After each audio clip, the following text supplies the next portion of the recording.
Hey guys, Indy here with Ultimate Tool Reviews.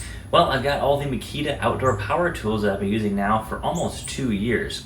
Now, I haven't used all these tools for 2 years, but the majority of them I've had for at least 1 year now. So I don't have a very big yard myself. I've got about, I'd say, less than a quarter of an acre that I'm on, but my yard is overall quite long, but not a lot of grass. So I've got a number of power tools that I've used from Makita. So I'm just gonna go over each one, how much I like them, kind of the pros and cons of each tool. All right, so the first tool that we're gonna go over here is right down on my right here, and this is the Makita 36-volt mower. Now Makita makes a couple different mowers. They kind of have a more residential, lower end one that came out a few years ago. I don't think that one's sold anymore.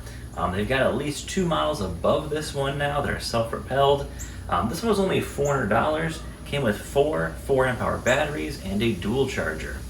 Now, I will say I've got a few things I like about this mower, a few things I don't like about this mower. When it mows, it's overall a really good mower. Never had any issues with it mowing cleanly, always gives me a nice clean line. The grass that it cuts is really, really good. I do like the height adjustment on the side. Overall, it's been a really fantastic tool for height. I wish it went a little bit higher at times if I want to get a few areas that stay higher. And I'm clearing out some brush here and there, and I don't want it to get bogged down super fast. Although it does kind of get bogged down when you go over some really heavy stuff. Now, I do think the battery life is really good in this. If my lawn isn't really overgrown, I can get the entire yard mowed on 2 5s. If I go, pretty quick over the lawn. However, though, I would say most of the time I use 4 4s to get my entire yard mowed. Now, if my yard is really overgrown, like say it's like a foot in the backyard, I'm probably gonna use 6 pairs of batteries to get that entire yard mowed. I've got a few spots in my front yard too that are kind of more forested. I don't mow those all the time, but I will say that it does go through those quite a bit. Now, the mower has some cool features. It's got the quiet mode, which I'm not sure why some Japanese tools have that quiet mode exactly, where it'll try to keep the blades at a lower speed. Now, I wish there was a mode where you could get the blades permanently at a higher speed, because there's some spots in my yard where I'm going through where it's going to be shorter grass. I'm going to go into some heavier grass, and it won't have time to sense that and ramp up. Instead, it's just going to bog down almost right away. So I wish there was a mode that would give me a higher speed right away and let me just stay at the higher speed. I don't mind burning more batteries. It's not a big deal. I'm always pretty close to my garage. You can swap batteries out, no problem. Now, I have had some, very minor issues with the mower. I've had the wheel covers fall off a few times. Not sure why it does that. They do just snap back on, not a big deal. I had one time where the mower kept cutting out and I wasn't sure why. I called Makita tech support. They said, hey, check the key, see if that's loose. And that was the issue. The key was a little bit loose. So if you ever have the issue with your mowers cutting out a little bit, you might want to check the key quick. Not a big deal, easy fix there, but it'd be cool if that key locked in a little bit better and you wouldn't get any issue with it cutting out. So I will say one thing with the mower too that, kind of shame on Makita for doing this, is that they didn't really have replacement blades ready to go. And I'm not sure why they didn't have any replacement blades ready to go for this mower, but I did a video a few weeks back where I went and found basically a replacement blade for it. You do a little bit of modification to that center hole, and now the blade will work on this mower. But I've tried to find the blades for this mower, and everyone's been telling me that it's another 2 or 3 months away, and my blade is already totally shot, so what am I gonna do here? I gotta find a replacement blade. And if I gotta modify it with an angle grinder, I'm gonna do it. So I'm not sure why Makita has these mowers they're selling that you can't buy replacement blades for. It's like, buying a truck and you can't buy gas for it. It kind of makes it entirely useless. So I don't know what Makita was doing with that, why they didn't have it. It's just a piece of metal. I'm surprised they don't have those in stock everywhere and ready to go. Now I will say the bagging system, overall I tried a couple times, works fantastic. I'm in Florida here, so I don't ever bag my grass. I will say the one complaint here is with the bagging of the grass is that it seems to get jammed up if you don't use the bag. And let me show you here where it's getting kind of jammed up in the bottom. I pulled out that stopper piece. That seems to help a little bit by allowing the grass to kind of get up into that cavity there, and you can clear that really fast with your hand. But if you don't have that in there, it seems like there's a lot of spots inside this mower where grass gets jammed up. And so what can happen is if your grass is even a little bit wet, it's going to clog on that mower, and you can hear that motor trying to work a little bit harder.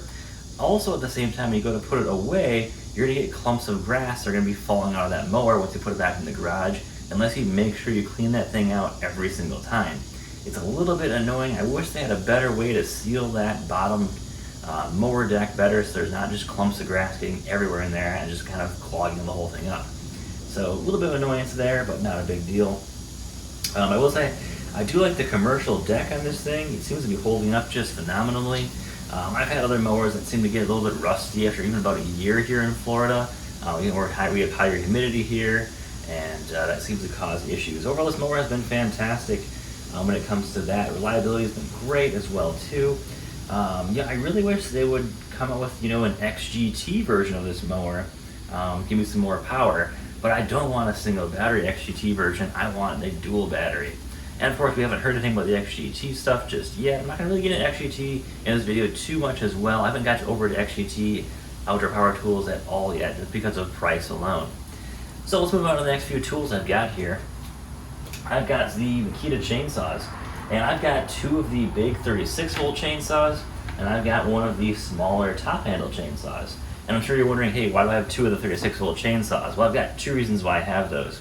One is that I got a really good deal on my second one, so I had to buy it. I got it in a kit with two more 5 amp-hour batteries. I think I only paid like $175 for it. It was an absolutely fantastic deal to get a second chainsaw. Now, the number one reason why I bought a second chainsaw is that if you're doing a pretty big job, not like big job where you're moving like 10 trees on a property, but if you're, say, cutting up a big tree and you got to keep cutting for a couple hours, well, here in Central Florida, it stays hot, and it definitely won't ever get cooler for a while here unless you get into the winter months. And these chainsaws do overheat, and that's pretty common with any Milwaukee, DeWalt, Makita chainsaw. It's a really high drain tool on those batteries. You're gonna be pulling a lot of power, and tools don't like to be pulling a lot of power and getting a lot of heat.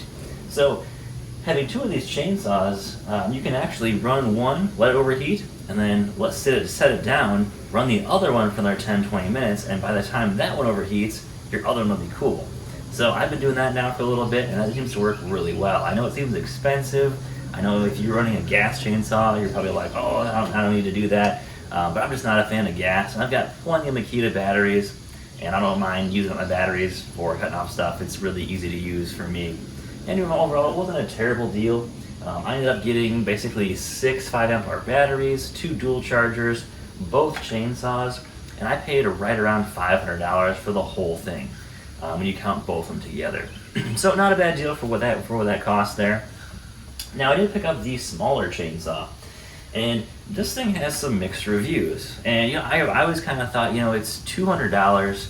How impressive can this thing really be? It is tiny. If you see my hand on it, it is really small, really light, and I will say it does overheat really, really fast. You gotta be careful what you cut this thing with.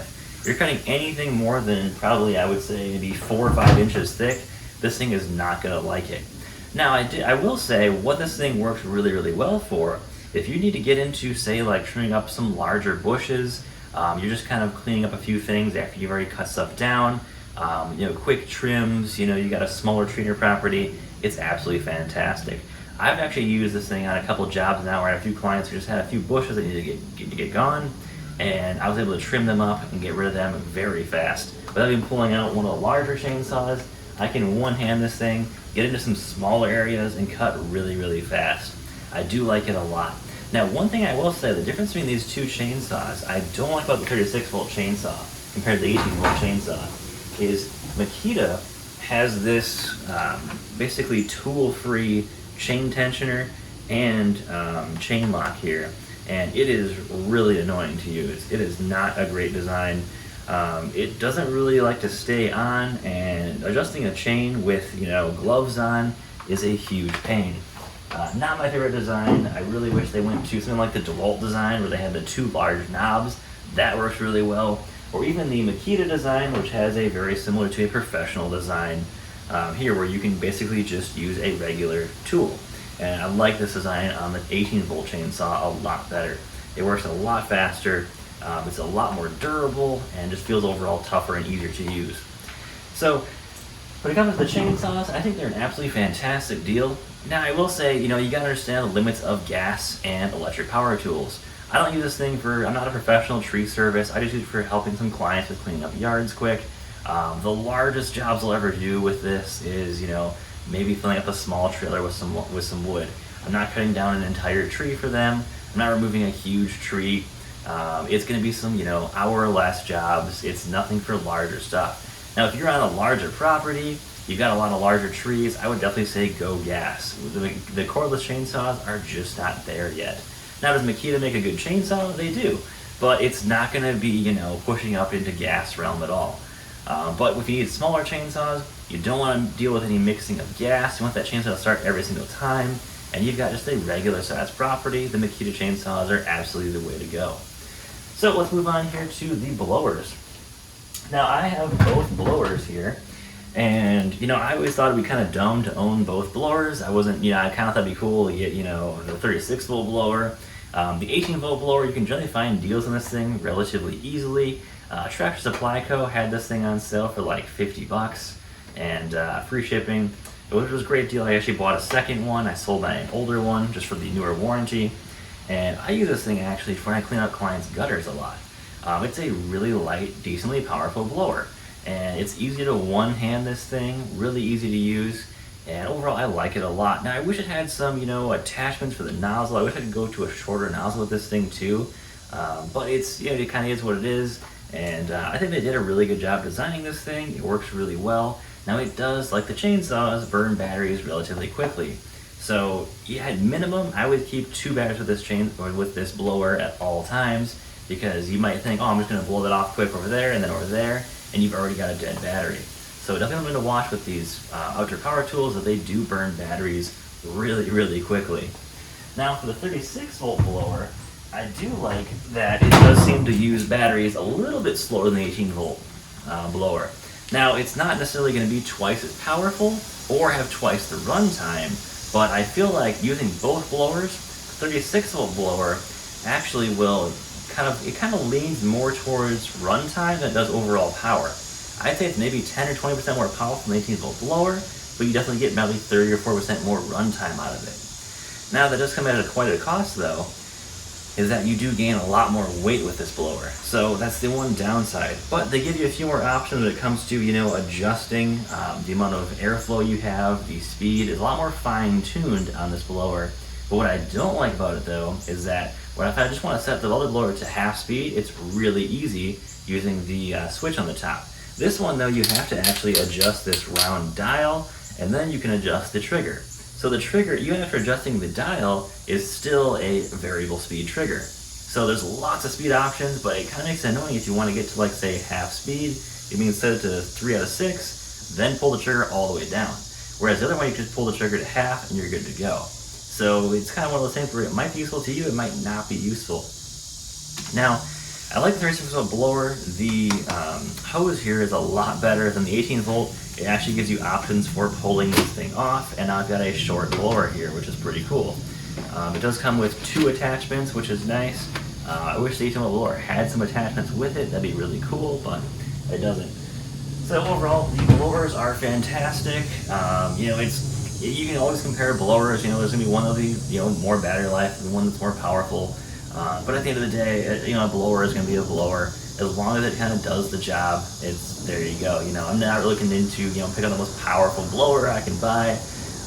And when it comes to runtime, I've always got plenty of batteries on hand, and it seems to work just fine. So one tool that I don't use a lot, but is still really useful, is the hedge trimmers. And Makita makes a ton of different hedge trimmers. They are a little on the pricier side compared to some of the other hedge trimmers. But they do have one of the cheapest hedge trimmers, interestingly enough, for the homeowner side. It's just going to be this Makita. It's the XHU02. This is just a regular 18 volt. It's brushed, and overall it does a really good job of just doing light hedge trimming. I'm going to say that again, light hedge trimming. This thing is not for clearing out some thick hedges or anything like that. I actually bought, and this is one of the few cases where I actually bought a DeWalt hedge trimmer that's a bit bigger, that actually handles some of the thicker stuff really nicely. This hedge trimmer is definitely for very light work, just doing nice little touch-ups on your hedges. It is really not a heavy-duty hedge trimmer as what you want necessarily per se, but overall it does get the job done.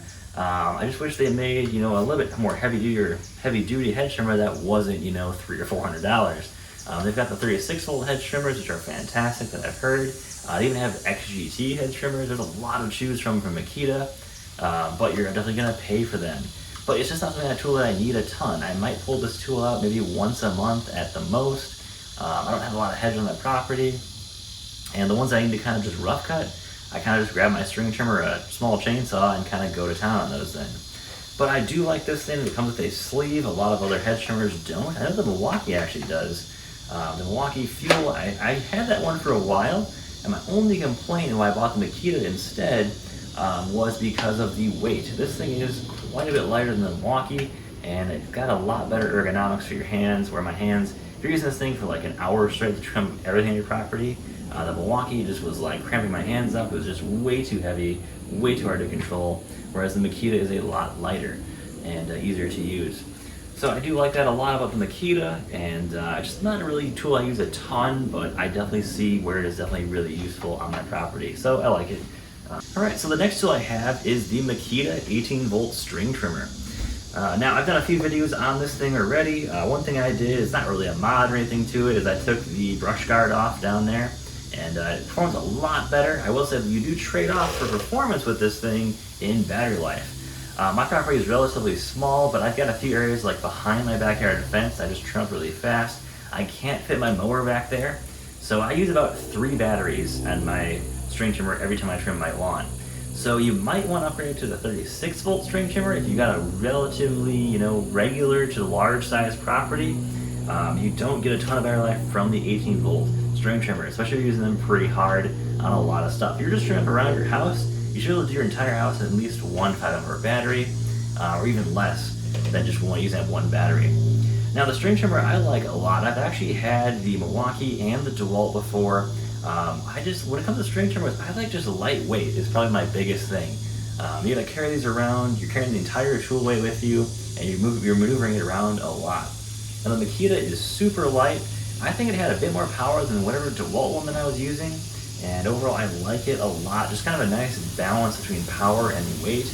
I'm not looking for the most powerful string trimmer out there. I know there's lots of options, like from Ego, makes an excellently super powerful string trimmer. Not really what I need for my property, but I just want to go for something lightweight, something easy to control, with some nice settings on the front as well too. And what's cool about the string trimmer is it does have some cool settings like the reverse mode, which is super useful. If you ever get that head tangled up in anything, you hit reverse mode, it'll untangle itself, stop, you can pull off any of the material that you need, or if it's already off, you're good to go, hit it again, and you're back and running. So really cool thing that you don't find with any gas trimmers, of course. You can't reverse that in a gas trimmer, and it works really well. Now there's some speed settings. You've got a lower speed setting, and I always kind of thought that was kind of silly. What am I going to use a lower speed setting for? But I did some work at a client's house, and I was up against their fence. You put that to a lower speed setting, you're going to take any damage you do to anybody's property way, way down. It's going to slow you down a little bit, but you're not going to damage anything like their fence, the side of their house. You can still trim like normal, just go a bit slower, and kind of keep that damage to a minimum there, which is pretty cool. Now, Zach picked up the 36 volt string trimmer. I did get to use that one. It is, I think it's like 500 RPMs more, but it definitely feels way more powerful. Now, the only complaint we've had on that one so far is that the bump head kind of seems to mess up quite a bit. He's had a number of jams, and this isn't after you replace the string or anything. This is just with the stock Makita string that it came with. It seemed to jam up a lot. We were having a lot of issues with it. We actually ended up using, for that one job, basically our 18 volt string trimmers to finish the job. So yeah, I think he's going to try out a new bump head on that. We tried some new string, and we'll see how that goes. But when it comes to, 18 volt versus 36 volt string trimmers, it's going to matter entirely on what you're going to do with it. There has been some deals on 36 volt string trimmers. Zach picked up for like $330 on Amazon. Came with 4 5s, another dual charger. That's a fantastic deal. I picked up now 2 of these 18 volt string trimmers at Home Depot. They each came with a 4 amp hour battery and a charger for $99. It's not uncommon to see these things hit clearance for just $100, and you can pick up a new battery, new charger, and of course a new string trimmer, kind of reset your warranty there too. And they've been a fantastic deal. You don't see many deals going down to $100 with a battery and a charger. So overall, really cool to see that from Makita, how all that stuff works out, and really curious to see what the new stuff is. Now I'm sure you're wondering, hey, have I checked out any of the XGT stuff yet? I will say the XGT stuff, it is just really expensive. I really want to pick up the new chainsaw. I tell Zach all the time, like when they release that XGT chainsaw, I'm picking that thing up right now. The only reason why I haven't even bothered with it yet is, of course, it's not out yet. But if you look at some of the Makita's Instagram accounts in other countries, they currently do have a top handle and a rear handle. I believe I think there was a show, I'm not sure if it was World of Concrete or what it was, about 6 months ago. Makita showed off the top handle in the US. But of course it's not been released at all yet, there's no information on it. That's kind of classic Makita. Don't talk about anything even after it's released, and kind of find it when you can find it kind of thing. So I really wish Makita would kind of put some more effort into, here's the stuff that's coming out, and here's when it comes out. But they've got the new string trim up for the XGT. I just can't see myself spending nearly $500 for that thing. And I know it might be under $500, but the other problem with it too is that I need more batteries for it too. Let's say I use 6 batteries for my LXT string trimmer. I'm going to need at least maybe 3 or 4 for the XGT, and that's going to bring my cost up significantly going XGT. At that point, I might as well almost go gas at that point. So that's my only problem with XGT right now, is just the expense of it is so crazy up there right now. And I would say that I'm not a professional user when it comes to I'm doing lawns every day, but I'm a professional user where I am doing a project at least once a week where I need to use a string trimmer. So I'm kind of in that middle ground of I'd like to go to that direction, but not necessarily commit to the amount of pricing on it yet. Now another question I get asked is, do I use any other tools other than Makita for outdoor power tools? And the answer is yes. I've actually got the DeWalt hedge trimmer. That's a little more powerful than the Makita one for doing more rough work. And then one thing that I'm kind of disappointed in both Milwaukee and Makita is that they don't make a standalone pole saw. They make theirs with attachments. And I'm not a huge fan of the attachments myself. I'd rather just have a standalone tool that I can just dedicate to that use. Standalone tools are often cheaper and a bit more reliable because they're not using a spline drive that goes inside that rod, and that thing can break. I see that stuff breaking all the time with a lot of people that use them. But I really pick up the DeWalt. They have a nice brushless XR pole saw. Has a really good reach to it. I think I got it for $140 off eBay. And something I think got it directly from CPO Tools actually off their eBay account. They had a good sale on it. And the comparisons for that from Makita or Milwaukee are going to run you almost $400. For how much I use a pole saw, it's really not worth me spending that kind of money on it. And pole saws are kind of a tool that I don't necessarily think that are going to last a while. I kind of seem to break them once in a while. So another tool that I have actually is the Ryobi Edger. And that is a tool that I use maybe 3 or 4 times a year just to edge my lawn up really nice. And then I kind of maintain it with the string trimmer from there. The Edger from Makita is going to also run probably around $400 if you buy the power head plus the attachment. That is just way too expensive for how much I'm going to use it, and I'm not going to pay that much for it. So guys, hope you enjoyed the video, and if you got any questions, leave them in the comments below. And this is a great kind of overview for all the Makita tools that you possibly could use. These are pretty much all the tools you can buy at Home Depot in store. I've seen all these tools in store at Home Depot. The majority of them I did pick up just in store, and I even ordered online. Just went into the store, picked them up myself, and walked out with them and got them on use at home right away. These aren't gotta order them from a certain spot or specialty or import them at all. These are just the regular tools. Now I will say, guys, if you got a lot of DeWalt batteries, you got a lot of Milwaukee batteries, nothing wrong with going with those brands either. That's kind of the reason why I went with Makita Outdoor Power Tools, because I've already got 30 plus Makita batteries ready to go. And I know when it comes to outdoor power tools, definitely something to remember is that you're going to use a lot of batteries with these tools. For my lawn, for me to go through just one mow, one cut, string trim it up, hedge trim it up, blow everything off, I'm going to use anywhere between, at the lowest end, maybe 5 batteries. And if I need to pull that chainsaw for any reason, I'm probably going to use up to 12 or 15 batteries in one day for that, just trimming out my yard. So something to be aware of is that you're going to use a ton of batteries. I would say if you're looking to just buy Makita power tools, and for just outdoor power tools, definitely buy, say, the mower kit, get the 4 batteries there, and then probably get the 36-volt blower or the 36-volt chainsaw in a 4 battery kit to give yourself 8 batteries ready to go, and then you can buy the other tools just kind of tool only. That'll give you a nice base of tools there, as well as having a ton of batteries to run those tools. I would say you want at least 6 batteries for running outdoor power tools at the bare minimum, just because of how many, how much batteries you can use with these tools. So just something to be aware of, guys, that yeah, they do use a ton of power. But thanks again for watching, guys, and take care. Have a good day.